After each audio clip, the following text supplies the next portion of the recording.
Ora vivas, olá pessoal. Então, na continuação da nossa matéria, a gente estávamos a ver, portanto, as atividades económicas e agora falta-nos ver a atividade económica do setor secundário. Portanto, vimos aquelas do setor primário, que eram a agricultura, que foi a pecuária, que foi a pesca, e vamos agora para o subdomínio do setor secundário, que é a indústria. Ora, nós ao longo das aulas já falámos muitas vezes sobre a indústria, abordámos um bocadinho a Revolução Industrial. Vocês ainda vão ver isso em História, se é que já não deram na disciplina de História a Revolução Industrial, mas neste momento estamos em Geografia e há muita interdisciplinaridade com estes temas, portanto, no que diz respeito à geografia e à história, elas tocam-se perfeitamente. Portanto, vamos começar primeiro por ver o que é que se entende por indústria. Portanto, nós todos já ouvimos falar, utilizamos na nossa linguagem, no dia a dia, o que é indústria, mas convém também ter uma noção mais concreta, mais correta do que é a indústria.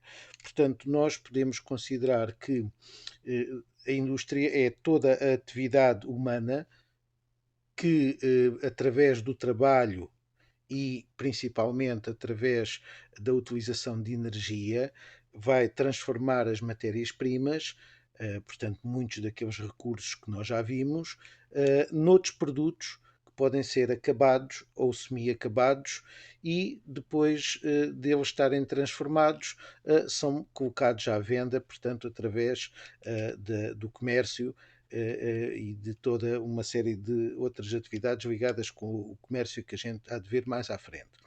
Portanto, não sei se repararam bem, mas eu falei aqui do trabalho com a utilização de energia. Claro que também podemos considerar que uma pessoa a trabalhar está a gastar energia, mas quando se fala na utilização de energia, é uma energia exterior ao nosso próprio organismo, ao nosso próprio corpo.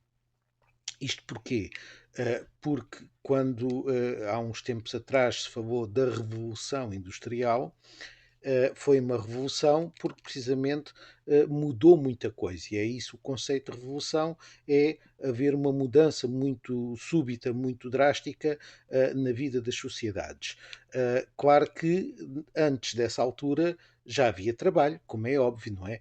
Já havia produtos a serem comercializados, só que eram feitos manualmente, predominava aquilo que se chama a manufactura, portanto, mano de mãos e factura de fabrico, portanto, as coisas eram fabricadas com mão. Não havia máquinas, no sentido que nós temos hoje do que é uma maquinaria, e o que havia era artesãos. Portanto, os artesãos eram os que transformavam as matérias-primas em produtos acabados ou também semi-acabados e que depois iam também ser comercializados.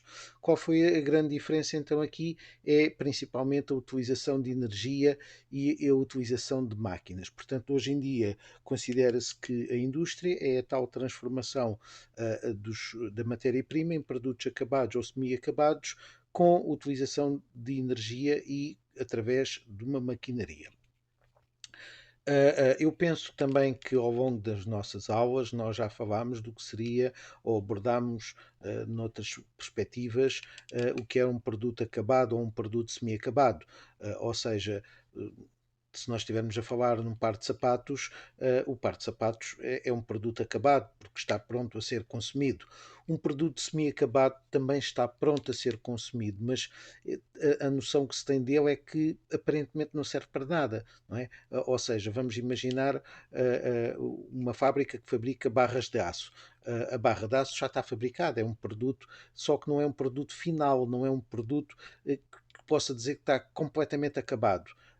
Sofreu uma transformação, e está pronto para ser utilizado para uma outra transformação. Portanto, uma barra de aço não serve para nada. Agora, uma série de barras de aço poderão servir para a construção civil ou para fabricar depois carris de comboios, etc. Portanto, há uma outra utilização, assim como, por exemplo, a farinha.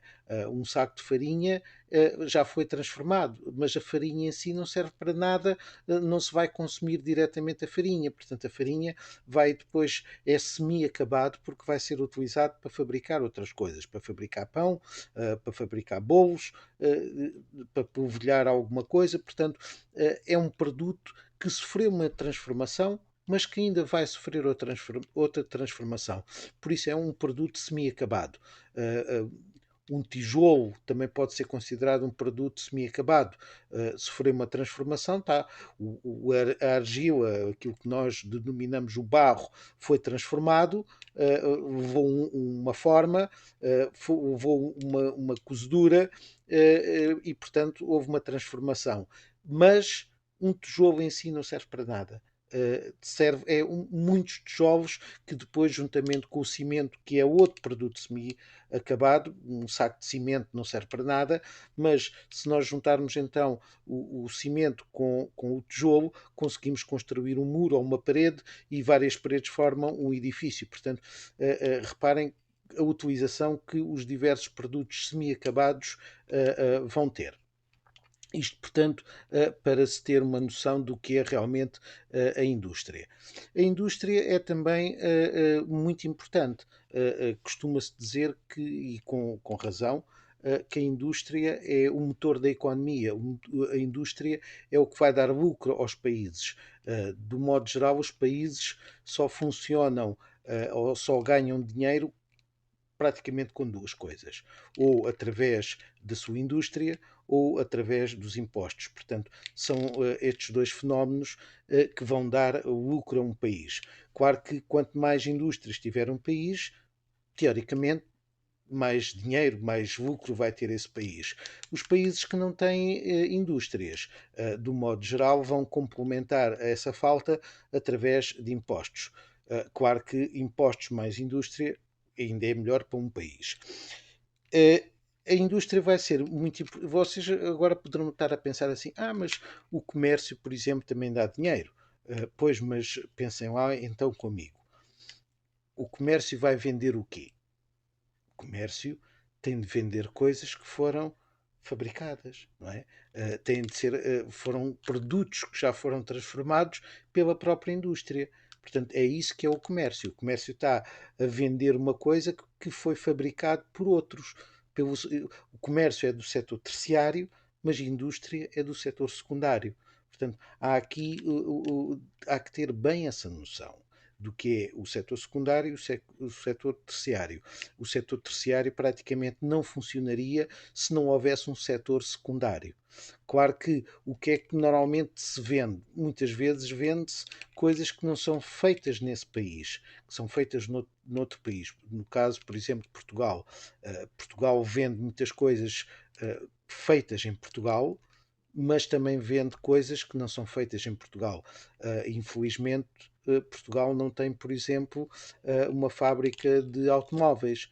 Tem fábricas de montagem de automóveis, mas essas montagem de automóveis não são automóveis portugueses, são automóveis franceses, italianos, espanhóis, a Volkswagen, no caso dos automóveis alemães.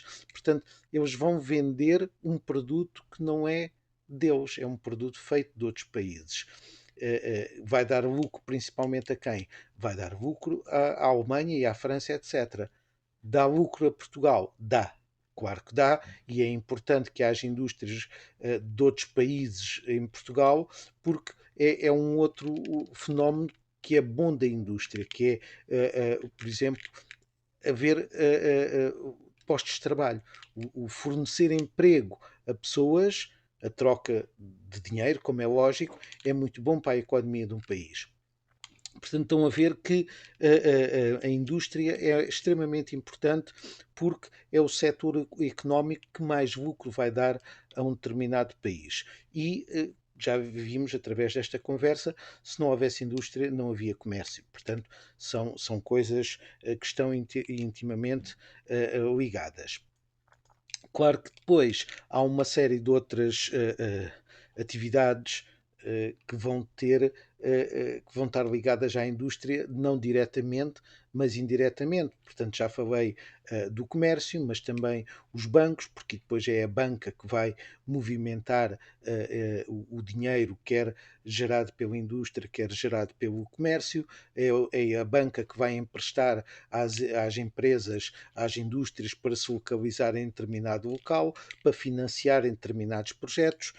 Por seu lado, os próprios transportes para uma fábrica, quando é colocada num determinado sítio, se ela não tiver matéria-prima, a fábrica não funciona. Portanto, é necessário transportar a matéria-prima até à fábrica. E depois, quando a fábrica transforma essa matéria-prima em produtos finais, não vai deixá-los lá na fábrica. Portanto, vai ter de colocá-los no mercado para os consumidores poderem adquirir esses produtos. Então, mais uma vez, são os transportes que vão fazer essa viagem, agora não das matérias-primas, mas já dos produtos finais, para serem distribuídos pelo comércio e para os consumidores poderem adquirir esses produtos. Portanto, estão a ver que os transportes indiretamente também podem estar relacionados com a indústria. Claro que depois há uma outra série de atividades, as comunicações, a administração, os empregos que eu já falei, portanto, tudo isto são algumas das vantagens e alguma da importância que a indústria tem nos dias de hoje. Ora, para nós percebermos bem como é que a indústria que nós conhecemos hoje em dia é necessário estudar a sua origem. Portanto, nós só conseguimos perceber bem aquilo que se passa atualmente se percebermos como é que ela aconteceu. E é por isso que a história, neste caso, não a história dos reis, como nós costumamos estar associados ao tema história, mas a própria história da indústria, portanto, as origens, como começou, como se desenvolveu, as ligações que a indústria teve com uma outra série de fenómenos e de acontecimentos, tudo isso é extremamente importante para nós percebermos como é que a indústria chegou aos dias de hoje e como é que nós podemos mais ou menos orientar o futuro da indústria e interrelacioná-la com outras atividades. Portanto, no fundo, é isto que eu espero que vocês percebam desta aula à distância. Para que nós consigamos perceber como é que tudo isto que nos rodeia se interliga de uma maneira que se calhar vocês nunca tinham pensado nisso e que o ano passado, de certeza, que não faziam ideia que os conhecimentos que vocês têm hoje em dia são muito mais dos que tinham o ano passado e que vos ajudam a perceber muito melhor o mundo que nos rodeia. Portanto, tudo isto é importante. Quanto mais conhecimento nós tivermos, mais importante e mais ricos e melhor agimos no mundo e percebemos esse mundo.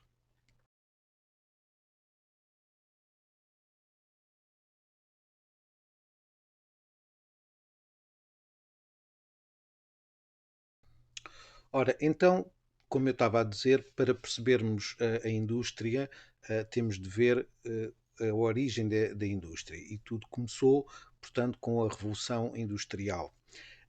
Consoante o tipo de energia e consoante os sistemas e os métodos de produção utilizados, nós podemos então falar em fases da Revolução Industrial. Há também quem diga que são autênticas revoluções, portanto, houve, em vez de falar da primeira fase, da segunda fase ou da terceira fase, há também quem refira isto mais antigamente, a primeira Revolução Industrial, a segunda Revolução Industrial, a terceira Revolução Industrial, etc. Portanto, dizer a primeira ou a segunda Revolução Industrial, ou mais em moda atualmente, dizer a primeira fase, a segunda fase, é praticamente a mesma coisa, estamos a falar do mesmo. Vamos então ver quais foram essa evolução, quais foram as fases da Revolução Industrial.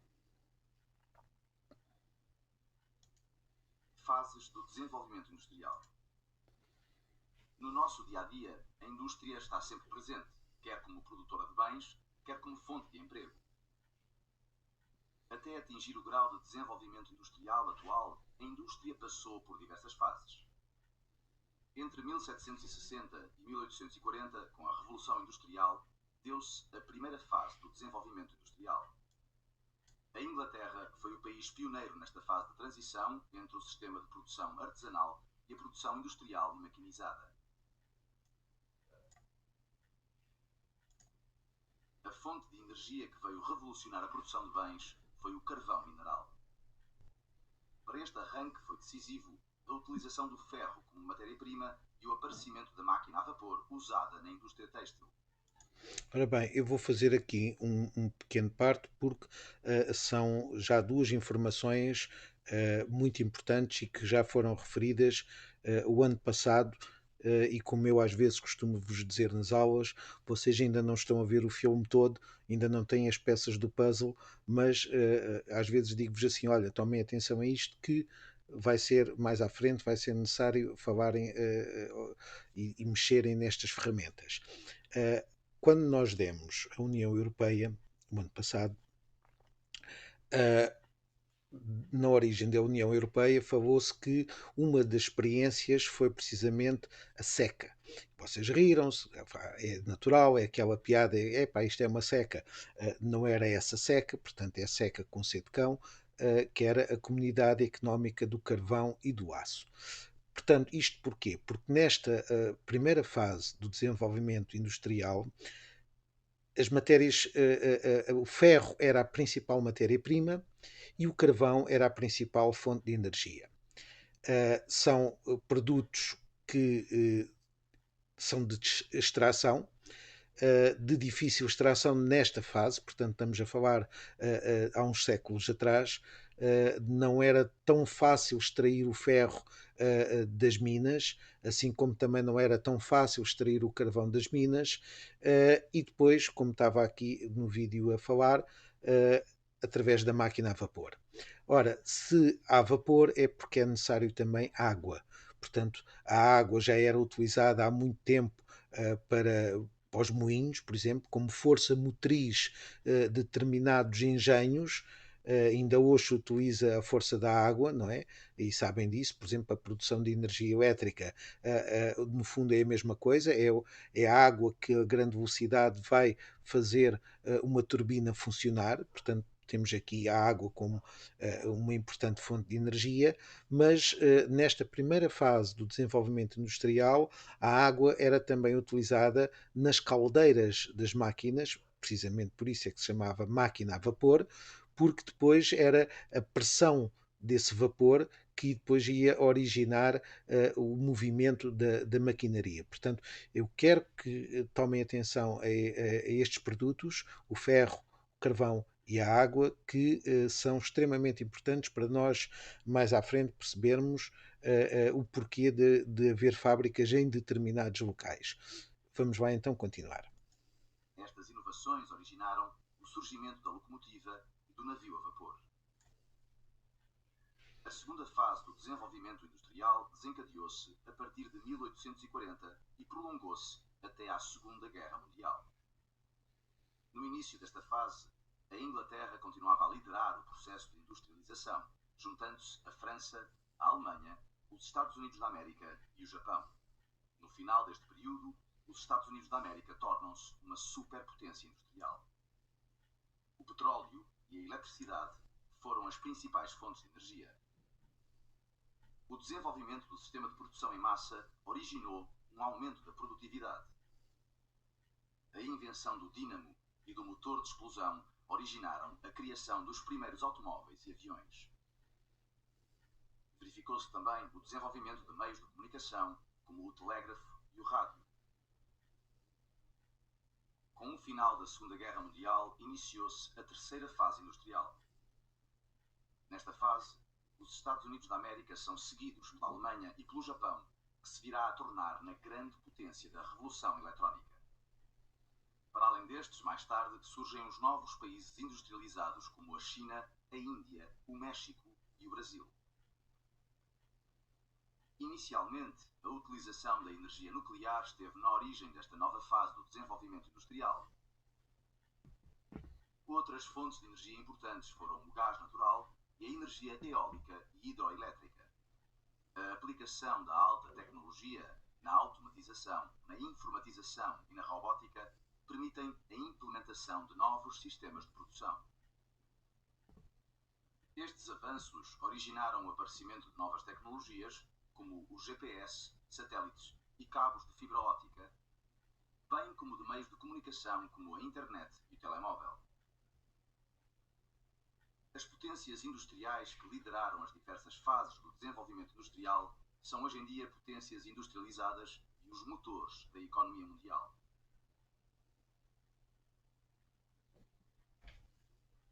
Resumindo, numa primeira fase, quando se deu a Revolução Mecânica, foi a Inglaterra a encabeçar o desenvolvimento industrial.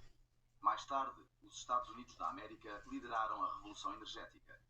Recentemente, é o Japão.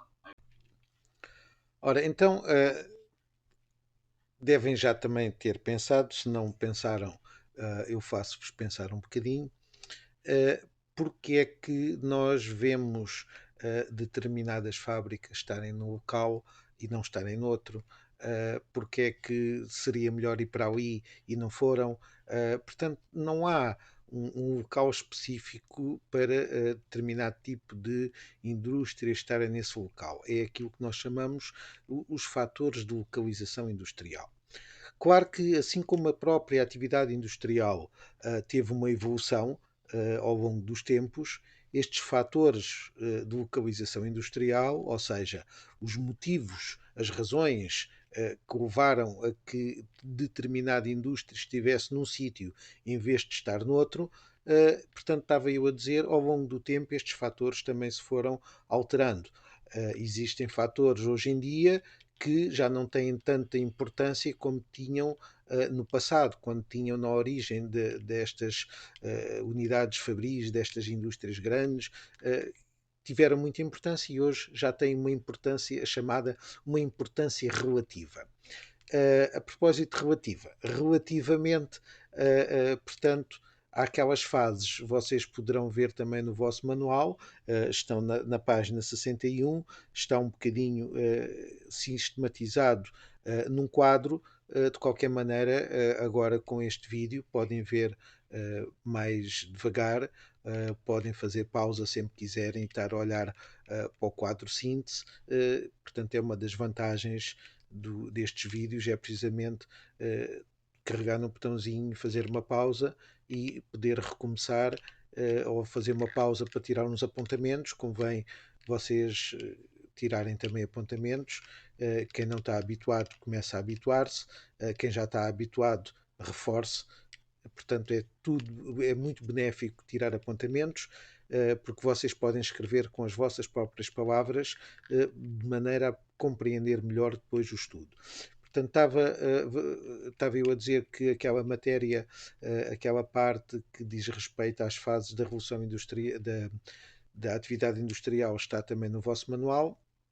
O vosso manual, por acaso, esta matéria da indústria não está tão bem explicada, está muito sintetizada relativamente aos conteúdos anteriores. A agricultura estava bem, estava muito explícita, a pecuária, a pesca. Esta parte da indústria precisa talvez de uma ajudinha e é por isso que eu estou aqui a dar essa ajudinha. Portanto, vamos então a ver o que é que explica o facto de uma indústria estar num determinado sítio e não estar noutro. É aquilo que chamamos então os fatores de localização industrial. Fatores de localização industrial.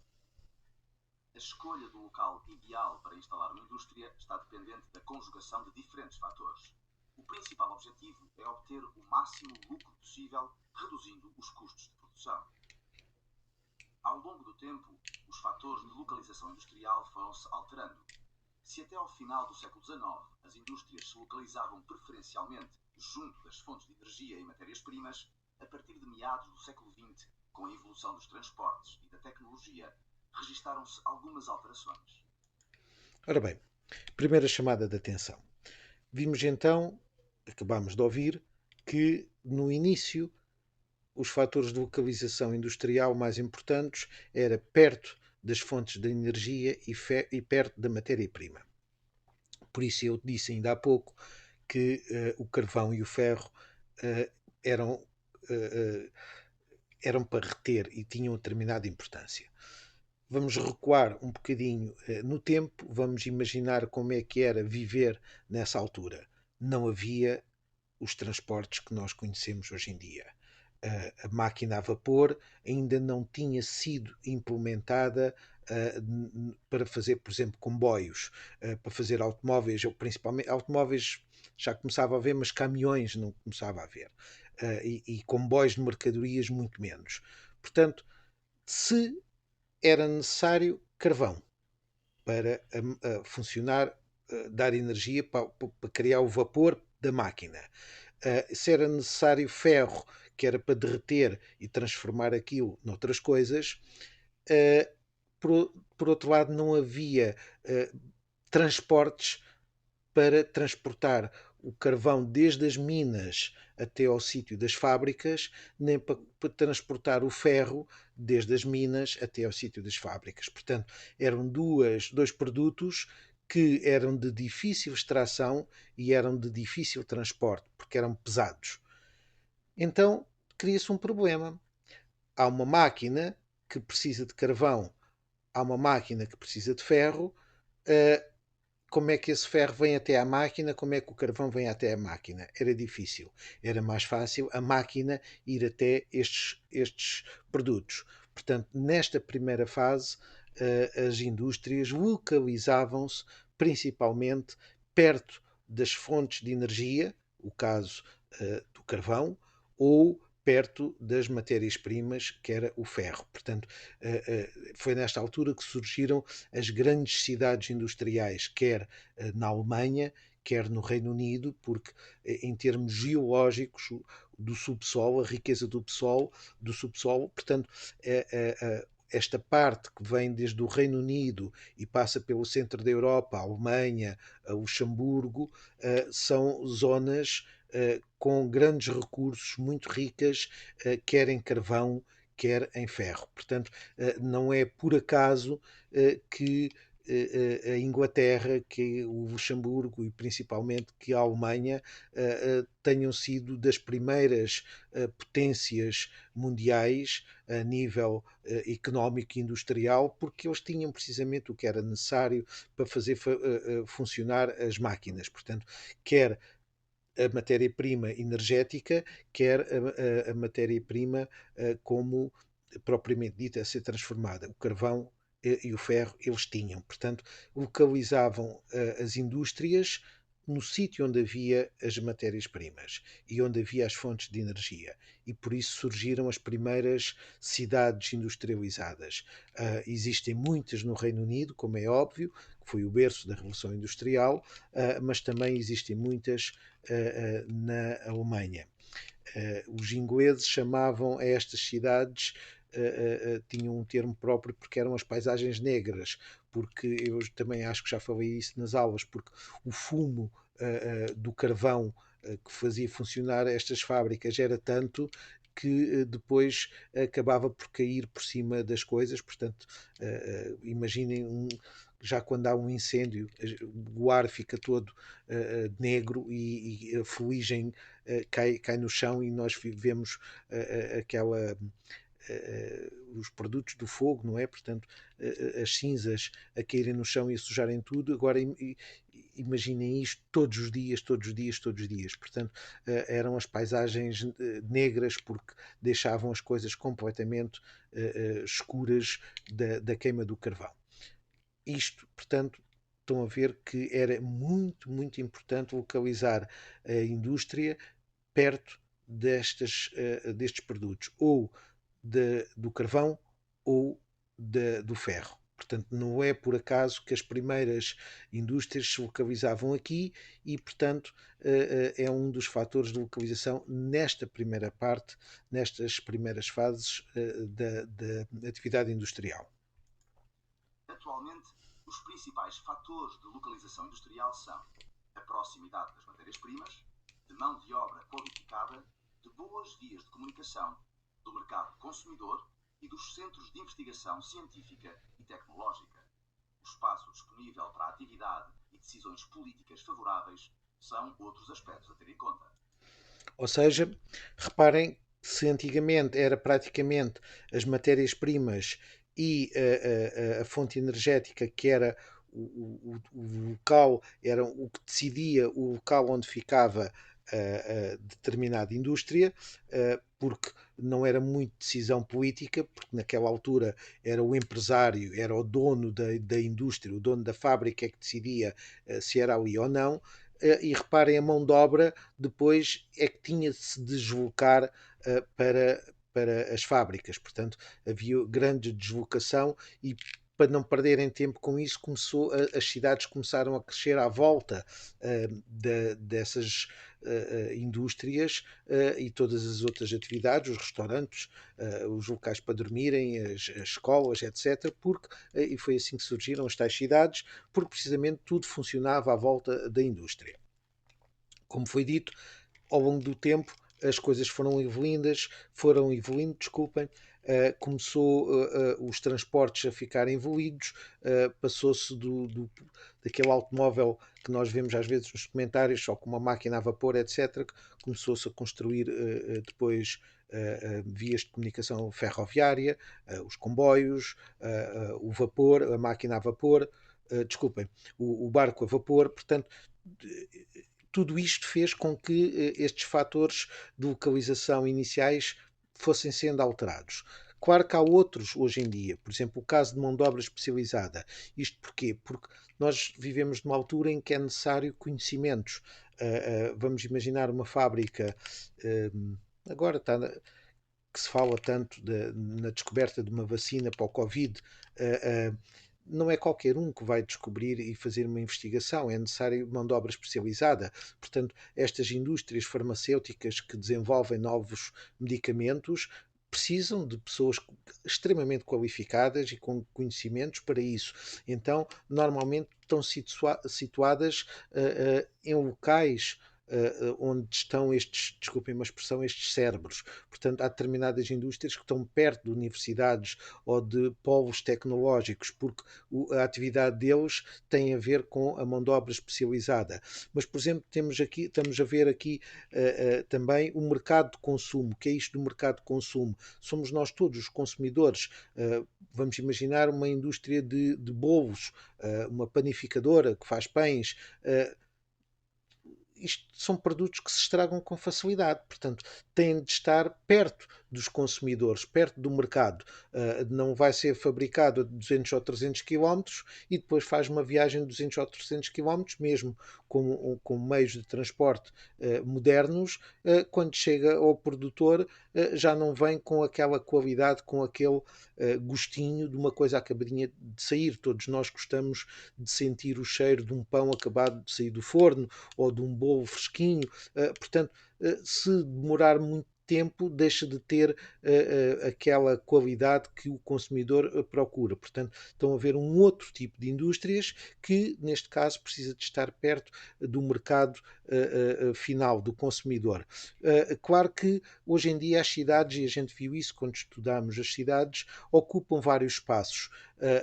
E os espaços é uma coisa extremamente preciosa. É necessário um espaço também para cultivar, portanto, para os produtos agrícolas, há solos, não se pode pôr tudo ali assim, olha, apetece-me pôr ali, não pode ser assim.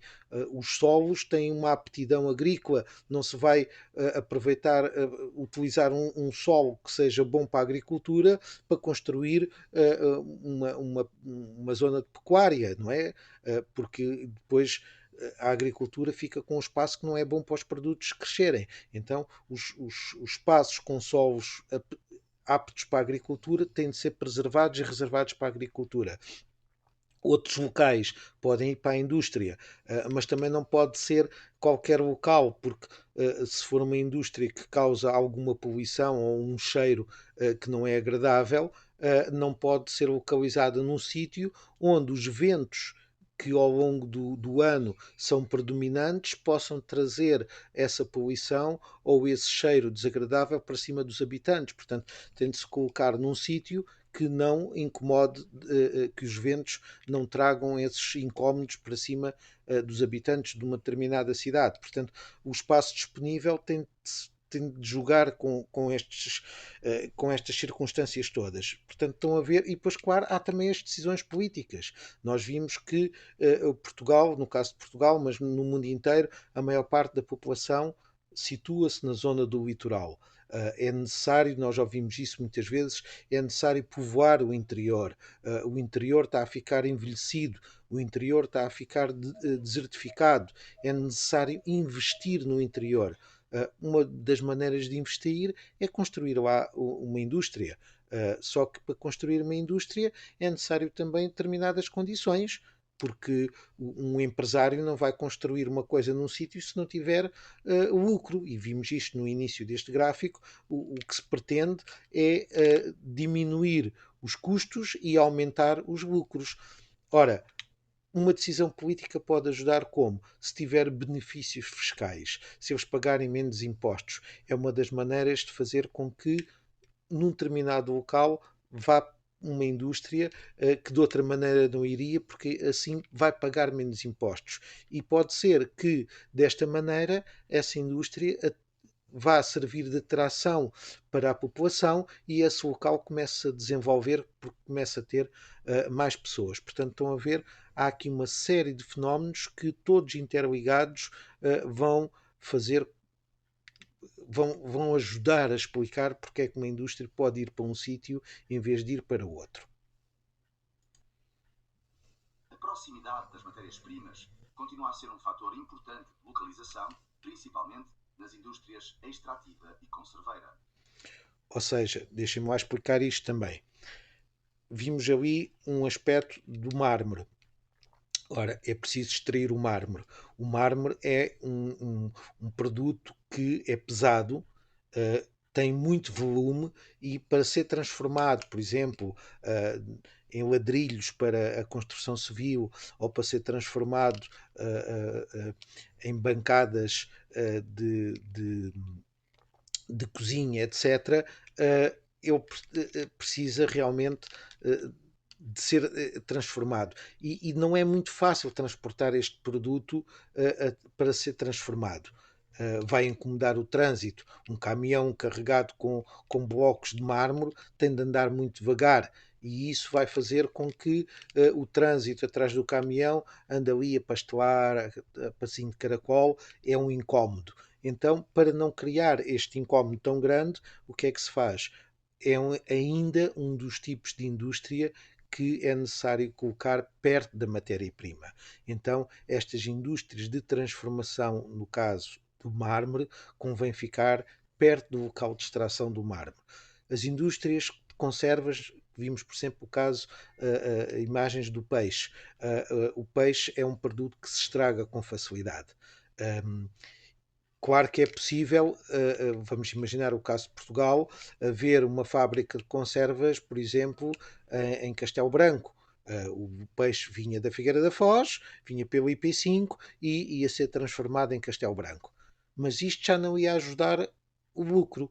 Isto era mais um custo para as pessoas que tinham essa empresa, essas indústrias, porque tinham ainda de contar com o preço do transporte. Então, se puderem cortar o preço do transporte, vão ganhar mais, vão ter mais lucro. Então, é um dos produtos, é uma das indústrias que ainda convém também ficar perto da origem da matéria-prima, neste caso o peixe vem do mar, então a indústria convém estar perto do mar. Portanto, estão a ver que para cada tipo de indústria ainda há um fator que pesa mais relativamente aos outros fatores. Portanto, é necessário perceber porque é que determinada indústria está ali e não está noutro local e ver qual é o fator que tem mais peso na decisão da localização dessa indústria.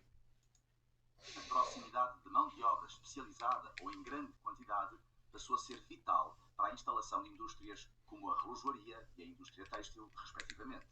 Estas tendem a localizar-se em áreas de grande densidade populacional.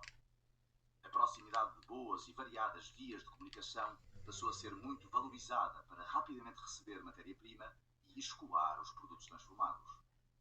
A proximidade ao mercado é essencial na decisão locativa de indústrias que produzem bens perecíveis e ou de consumo diário, como as panificadoras. A proximidade aos centros de investigação científica e tecnológica tem sido prioritária para algumas indústrias, como a farmacêutica, que para se tornar competitiva necessita de estar na vanguarda da inovação. O espaço é um fator fundamental para algumas indústrias, como a automóvel, pois a produção em série assim o exige. E algumas decisões políticas que passam pela criação de parques industriais ou pela concessão de benefícios fiscais podem também atrair investidores. Ao longo do tempo, os fatores mais relevantes para a instalação de uma indústria foram-se alterando. Atualmente, os mais importantes são as matérias-primas, a mão de obra especializada, as vias de comunicação, o mercado de consumo, a investigação científica e tecnológica, o espaço disponível e as decisões políticas. Ora bem, e ficamos agora por aqui. Depois, numa outra oportunidade, eu irei ajudar a vocês perceberem porque é que há diversos tipos de indústria. Portanto, às vezes a gente fala, ou já devem ter ouvido falar, em indústrias de base, indústrias de consumo, indústrias de equipamentos. É então esses tipos de indústrias que nós vamos ver mais futuramente. Tchauzinho então.